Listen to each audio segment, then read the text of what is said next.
गाड़ी की सवारी होती कितनी ज्यादा प्यारी, जिसमें बैठे अपना मुन्ना बोले रम पम पम।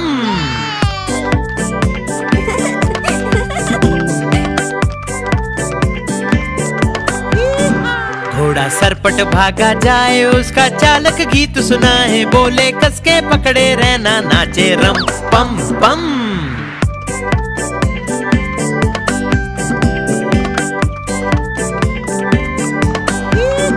घोड़ा टपक टपक चलता, दाएं बाएं भी वो करता, खाना खाकर पेट भरता, बोले रम पम पम।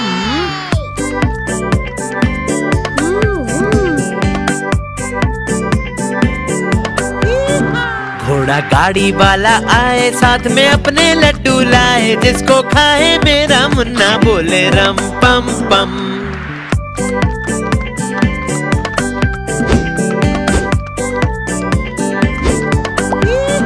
घोड़ा सरपट भागा जाए, जिसको कोई पकड़ न पाए, सबसे आगे अपना घोड़ा नाचे रम पम पम।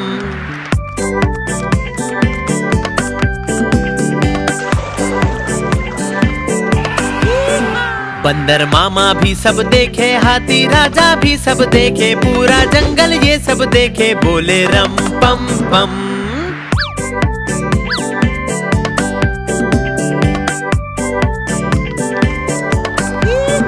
घोड़ा गाड़ी की सवारी होती कितनी ज्यादा प्यारी, जिसमें बैठे अपना मुन्ना बोले रम पम पम।